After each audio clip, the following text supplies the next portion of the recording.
Before dawn on Guadalcanal, the jungle holds its breath. A thin mist drifts across the sandbar of the Ilu River, blurring the line between darkness and the first grey hint of morning. Palm leaves hang motionless.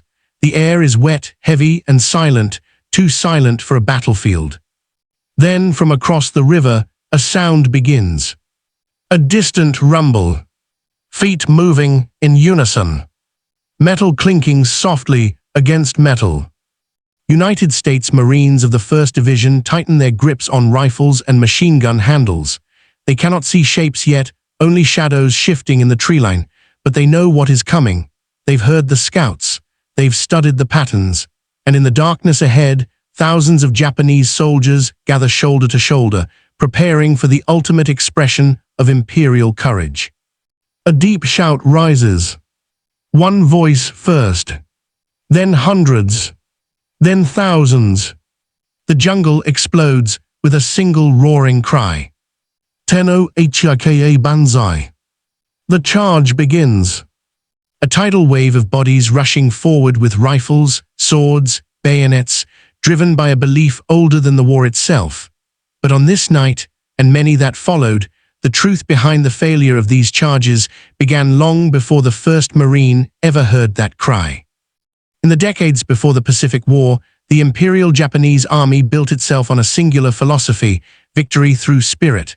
They believed wars were not won by machines, industry, or firepower, but by will. This belief, called seishin, was woven into every layer of Japanese military culture.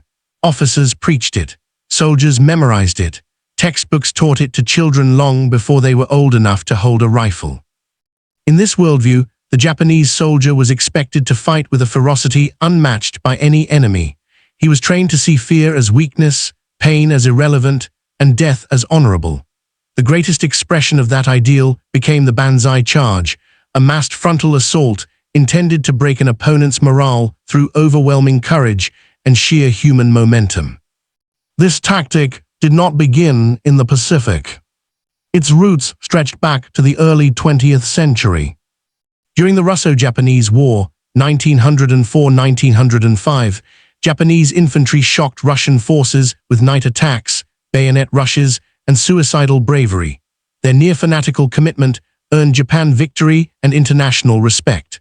Officers concluded that spirit alone could overcome even stronger opponents. That belief hardened further during Japan's expansion into Manchuria and China. In the 1930s, Banzai-style attacks worked primarily because Japanese forces often faced poorly armed Chinese units lacking automatic weapons. When Japanese troops charged across fields or stormed trenches, the defenders frequently lacked the firepower to stop them. The tactic seemed unstoppable. By the time Japan swept into Southeast Asia in 1941, Malaya, Hong Kong, the Philippines, these mass assaults still found success, not because they were tactically superior, but because early opponents were unprepared, under-equipped, or overwhelmed by rapid Japanese advances. Each victory reinforced the myth: the human spirit is stronger than bullets. But behind these triumphs lay dangerous assumptions. Japan believed Western armies, especially Americans, were soft, people who loved comfort, who feared death, who lacked the warrior mindset. Japanese planners expected US troops to break quickly under psychological pressure. They believed a sudden, roaring charge, completed with shouting, drums, and sheer aggression, would shatter American morale. That belief led to one of the gravest miscalculations of the Pacific War.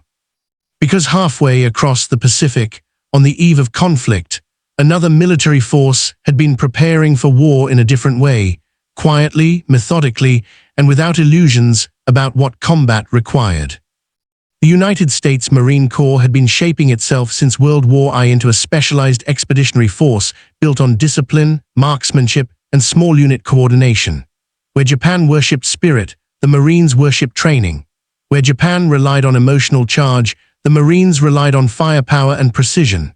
Their officers did not preach death as honor, they preached survival through teamwork, combined arms, and tactical patience.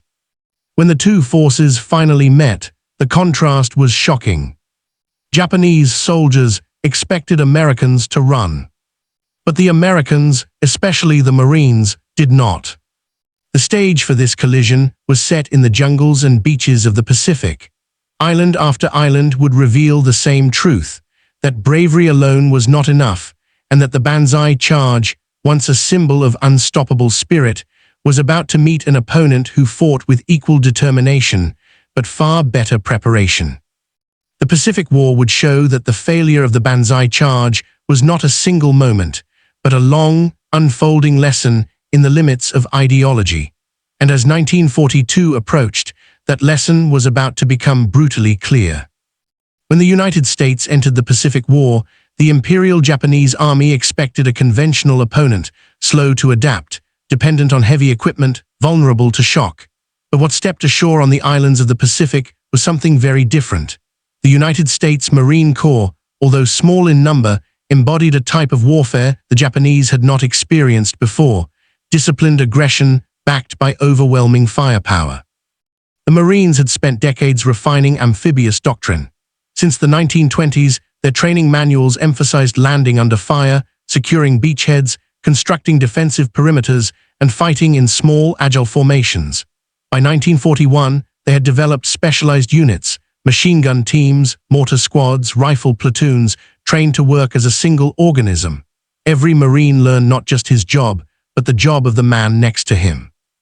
This redundancy meant that leadership losses did not collapse a position. The defense continued without hesitation. When the Marines arrived at Guadalcanal in August 1942, Japan believed it would be a simple matter to push them back into the sea. But the Marines dug in quickly, created interlocking lines of fire, and positioned automatic weapons at every likely approach. In the humid jungle, covered in mud and sweat, they showed no fear of night combat, a realm the Japanese believed they owned. Marine patrols crept silently through the darkness, ambushing reconnaissance teams, disrupting communications, and studying enemy habits. And most important, the Marines fought with a level of marksmanship that stunned Japanese officers. Every Marine was trained to hit targets under pressure, from prone, kneeling, or standing positions. The Japanese infantryman, armed mostly with bolt-action rifles from the early 20th century, found himself facing an enemy whose squad-level firepower was unmatched. The Browning automatic rifle, bar, M1919 machine guns, and mortars formed a deadly triad capable of shredding any massed assault. Island geography only enhanced this advantage. The Pacific battlefield was not a place where large formations could maneuver easily. Dense vegetation, coral ridges, narrow beaches, and winding riverbeds funneled attackers into predictable paths. When Japanese commanders ordered Banzai charges, their troops often had to rush through choke points, natural kill zones that Marines fortified with overlapping machine gun arcs. The very terrain magnified American defensive strength. But it wasn't only firepower and training. The Marines carried something else into battle, a refusal to break. By the middle of 1942, the Japanese began to realize a painful truth. The American Marine was not the soft, comfort-loving opponent they had imagined. He endured hunger, disease, monsoon rains, and sleepless nights without surrendering ground. When Banzai charges crashed against Marine lines, the defenders rarely panicked. Instead, they fired methodically, adjusted positions, and counterattacked with brutal precision. Reports from Japanese survivors began reaching headquarters. These soldiers do not run. Their fire is too heavy. Their lines do not collapse. And behind every Marine stood a larger force Japan could not match logistical might. American ships delivered ammunition, food, and replacements at a scale that stunned Japanese planners. A unit battered one week might be reinforced the next. Japan, stretched across thousands of miles of ocean, could not sustain the same rhythm. By late 1943, Japanese officers privately admitted that mass charges were failing, but their doctrine, pride, and cultural expectations made it difficult to abandon the tactic. Many commanders still believed it was better to die in a final charge than withdraw or reorganize. The result was predictable and catastrophic. The Marines did not merely resist the Banzai charge. They dismantled it piece by piece, across every island they stepped on: Guadalcanal, Tarawa, Saipan, Peleliu, Iwo Jima, Okinawa.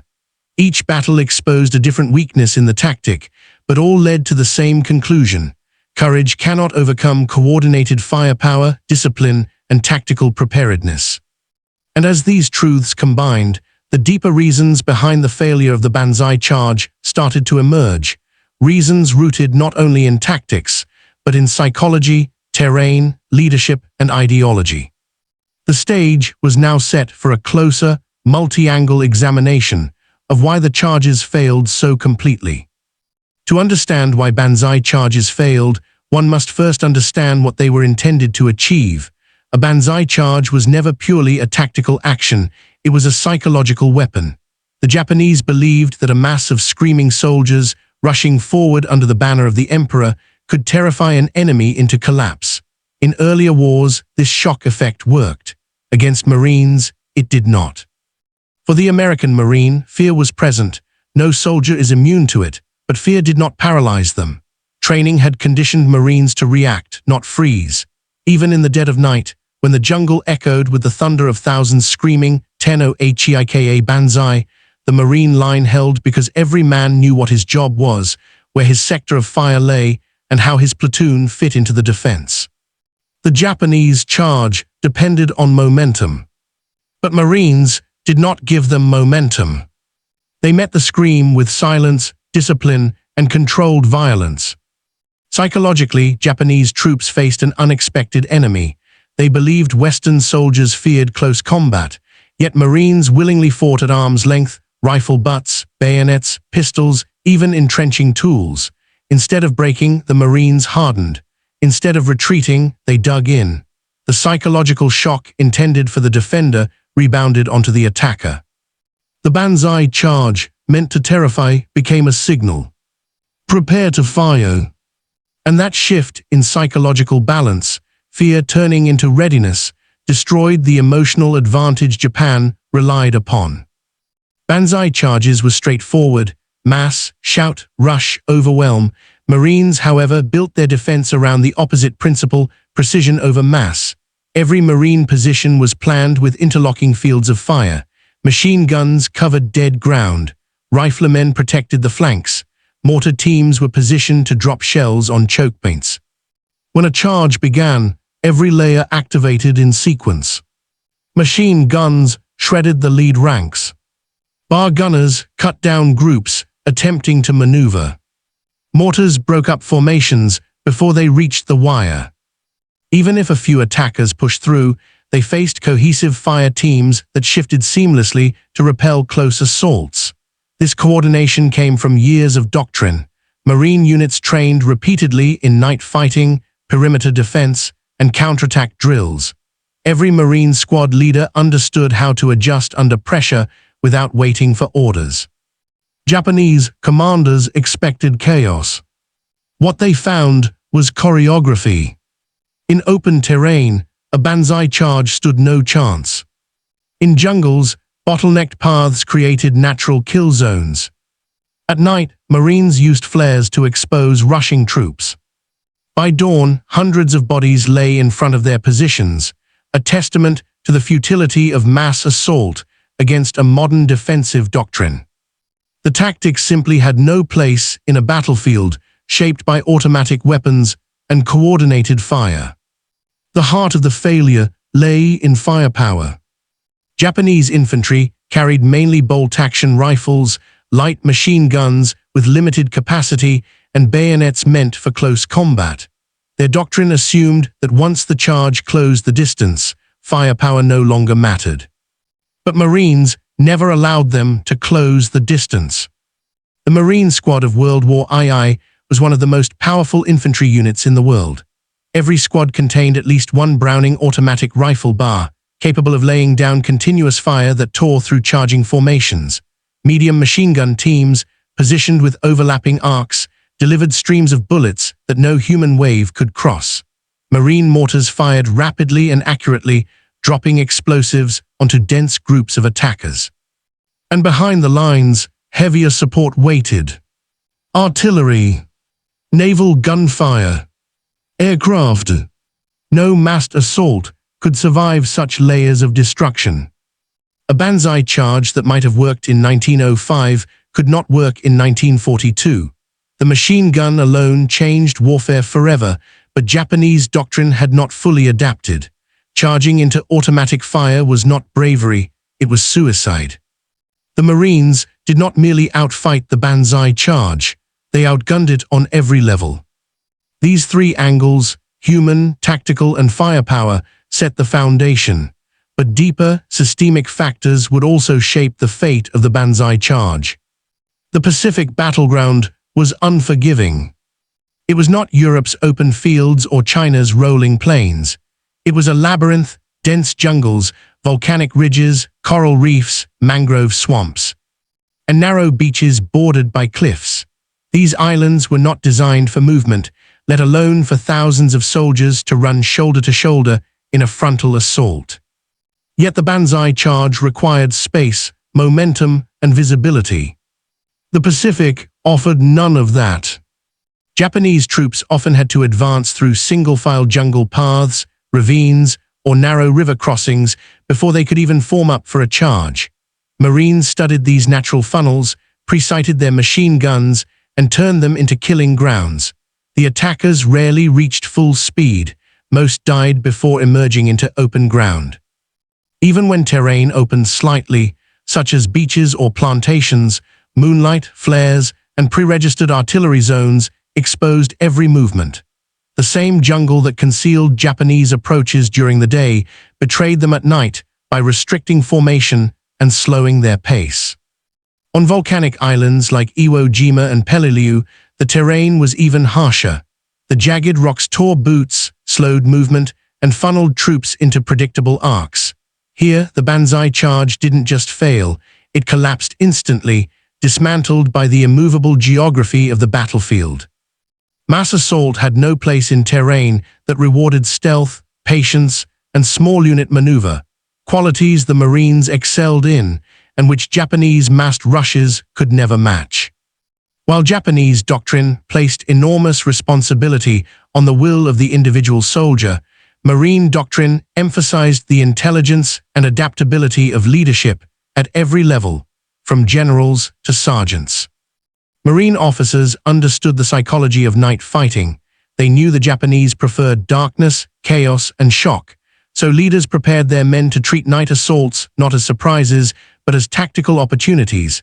Positions were strengthened before dusk, patrols cleared nearby jungle pockets, ammunition was redistributed. Every platoon leader rehearsed signals and fallback plans. This level of preparation meant that when a Banzai charge began, Marines were already set. They met chaos with order. Command posts remained functioning. Radio men stayed in communication. Machine gun squads shifted fire based on calm, clear instructions. Japanese commanders expected to shatter a static line. Instead, they struck a flexible, controlled, and informed defense. Leadership also mattered on the Japanese side, but often in the worst ways. Many officers felt honor-bound to die in dramatic last charges rather than adjust tactics or withdraw to better ground.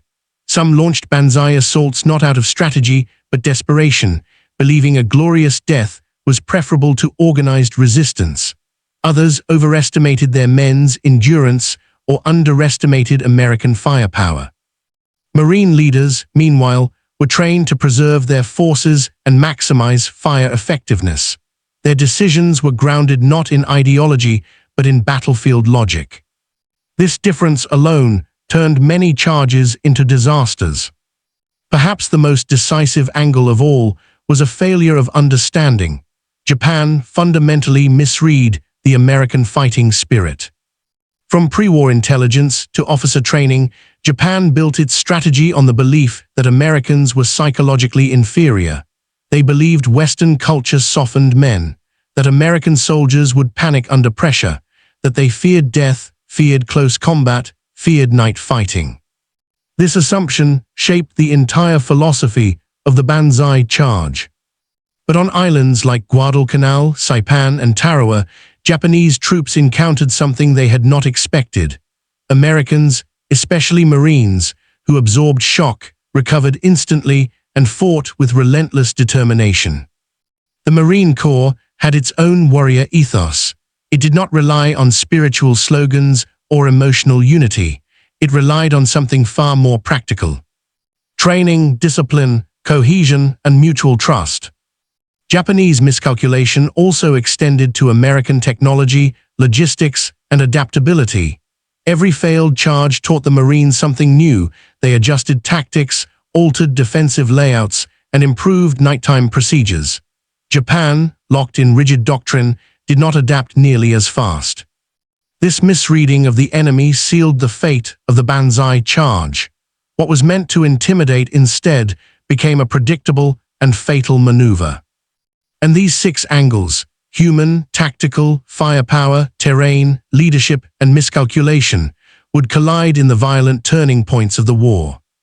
Night after night, the Japanese commanders expected one thing from their Banzai charges: shock. They believed that if thousands of screaming soldiers rushed forward, the Americans would panic, break formation, and run. But the U.S. Marines didn't run. They didn't panic. They didn't even move. Instead, they did exactly what they had been trained to do. On Guadalcanal, at Cape Gloucester, on Peleliu, and later on Saipan, Marine units created defensive positions so perfect, so mathematically lethal, that a Japanese charge turned into a massacre the moment it touched the perimeter. Every bunker was positioned with overlapping sectors of fire. Every machine gun nest covered the blind spot of the next. Every rifle squad was drilled to fall back only a few feet, never losing cohesion. This wasn't improvisation. This was design. They built kill zones, open patches of land where the jungle had been cleared just enough to force an enemy into the perfect angle of fire. And when Japanese soldiers ran into those openings, the Marines unleashed layers of coordinated firepower that no human wave could survive. Bars on the flanks. .30 cal machine guns sweeping left to right. Mortars dropping into the back of the charging formation. And when the line finally closed, bayonets. The Japanese expected the Americans to collapse at the first scream of Banzai. Instead, they found themselves charging straight into a trap crafted by professionals who understood one truth better than anyone else in the Pacific. The best offense starts with a perfect defense. The first truly decisive moment came on August 21, 1942, at the Ilu River on Guadalcanal. The Japanese Imperial Army, determined to annihilate the Marine beachhead, prepared a Banzai charge with over 900 men. It was not a spontaneous attack. It was meticulously planned. Every officer knew the plan: rush the perimeter under cover of darkness, scream the Emperor's name, and break the American line through sheer momentum. The Marines, meanwhile, were awake long before the first footsteps sounded. Patrols had reported movement in the shadows, and machine gun teams were primed. Riflemen adjusted sights. Mortars were loaded. Even in the humid darkness, every position was manned. As midnight approached, the jungle shivered with anticipation. Then, suddenly, the air erupted in a roaring cry. Tenno Hika Banzai. The Japanese surged forward. Thick columns of soldiers, bayonets fixed, faces gleaming with sweat and conviction. And they ran straight into a storm. Marines unleashed layers of fire they had rehearsed countless times. Machine guns tore through the front ranks. Bar teams sprayed the flanks. Mortars fell like thunder. Panic rippled backward through the charging wave, but momentum carried many forward anyway. Japanese soldiers reached the outer wire, only to find razor-sharp obstacles, trenches, and more concentrated fire. They tried to regroup, form small units, and press forward, but every attempt was cut down. Within minutes, over half the attackers lay dead or wounded. The few who survived retreated into the jungle, only to be finished off by patrols or snipers. The outcome was devastating. For Japan, it was proof that sheer courage could not overcome preparation, firepower, and discipline. For the Marines, it was confirmation that their tactics worked. Coordination and training could withstand even the most fanatical human wave. This battle set a precedent. Across the Pacific, Japanese officers would continue ordering Banzai charges, but each assault now carried the weight of accumulated failure. Guadalcanal had shown that morale alone could not win a war. It required precision, adaptability, and understanding of the battlefield, qualities the Marines had in abundance. By the time the Japanese launched another large-scale charge at Edson's Ridge, a few nights later, they were facing a force that had learned from every engagement. Each successive attack met increasingly sophisticated defenses. The human wave was no longer an instrument of terror, it was a predictable, deadly risk, and the Marines were ready. This first decisive encounter demonstrated the collision of ideology and reality. Japanese commanders still believed in the power of the charge. Marines understood the inevitability of defeat for an uncoordinated assault. And the real test, the largest, most catastrophic Banzai charge in history, would come 2 years later on Saipan, where thousands would attempt what hundreds had already failed to achieve. By July 7, 1944, the battle for Saipan had reached a critical point. Japanese forces, trapped on the northern tip of the island, faced annihilation. Supplies were nearly gone, morale had collapsed, and defeat was inevitable. In desperation, General Sakaguchi, following imperial orders and cultural doctrine, orchestrated what would become the largest Banzai charge of the Pacific War, over 3,000 men packed into a single, massive human wave. Under the cover of darkness, the Japanese soldiers gathered silently, sharpening bayonets, whispering prayers, and preparing for one final, glorious assault. Their aim was not survival, it was a decisive strike, intended to penetrate Marine lines, disrupt command posts, and inflict maximum casualties. For the Japanese, death in this charge was preferable to surrender. At 04:30, the Marines detected movement. Forward observers reported figures massing in the jungle. Suddenly, the night exploded with a terrifying roar. Banzai! Banzai! Banzai! Thousands surged forward across the ridges, running into a meticulously prepared Marine defense. Every trench, bunker, and machine gun nest had been positioned to channel attackers into kill zones. Barbed wire and improvised obstacles funneled the Japanese into predictable paths, while mortars and rifle fire cut down the ranks like a scythe through wheat. Despite overwhelming numbers, the Japanese could not break the lines. The Marines, calm and disciplined, rotated fire teams seamlessly, covered each other, and pushed back every penetration. Forward positions fell only when planned withdrawals allowed for counterattacks. Helicopters were absent, but naval artillery pounds from offshore continued to hammer Japanese positions in the rear. By dawn, the human wave had been annihilated. Over 2,700 of the 3,000 soldiers were dead. Survivors who tried to surrender were often ignored, and the few who escaped retreated into the jungle only to be hunted in the days that followed. The psychological toll on both sides was immense. Marines, though victorious, had witnessed the intensity of fanaticism. Japanese officers realized that the Banzai charge, a symbol of courage and honor, had been utterly destroyed by preparation, firepower, and discipline. Saipan became the defining moment. It demonstrated that Banzai charges, no matter how large or fervent, were tactically obsolete against modern, coordinated defenses. Across the Pacific, Japanese commanders slowly abandoned mass frontal assaults, shifting instead to cave defenses, guerrilla-style ambushes, and attritional strategies. The collision of ideology and reality was complete. The human wave, once revered, had become a tragic testament to the limits of bravery in the face of overwhelming preparation. And the Marines had not only survived, it was their training, cohesion, and understanding of terrain and firepower that had rewritten the rules of infantry combat in the Pacific theater. The lessons of Saipan would echo through subsequent battles on Iwo Jima, Okinawa, and beyond. The failure of the Banzai charge was no longer theoretical, it was a stark, bloody reality that shaped the remainder of the war. The aftermath of the Banzai charges was immediate, brutal, and irreversible. On Saipan alone, over 2,700 Japanese soldiers died in a single night. Guadalcanal had claimed hundreds more. Tarawa, Peleliu, Iwo Jima, Each island became a testament to the futility of massed frontal assaults in the face of prepared, disciplined, and heavily armed defenders. For the Japanese military, the human cost was staggering. Officers recorded the losses with a mixture of grief and shame. Diaries from survivors, where they existed, were filled with words like honor, failure, and wasted courage. The Banzai charge, once the pinnacle of Japanese martial ideology, had become a symbol of tragic futility. American Marines, meanwhile, meticulously documented these encounters. After-action reports praised the effectiveness of their defensive strategies, noting that coordinated firepower, terrain exploitation, and small unit leadership had repeatedly turned fanaticism into disaster. Casualty figures reflected the imbalance.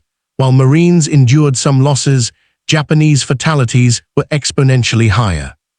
At Guadalcanal's Ilu River, the Marines lost fewer than 40 men, while nearly 800 Japanese soldiers were killed. Beyond the numbers, the charges revealed deeper truths about warfare. Banzai attacks were predictable. They relied on momentum and shock rather than adaptability or intelligence. Marines studied these patterns, adjusting their tactics, improving fortifications, and learning to anticipate movements. Every failed charge reinforced lessons that would inform future engagements.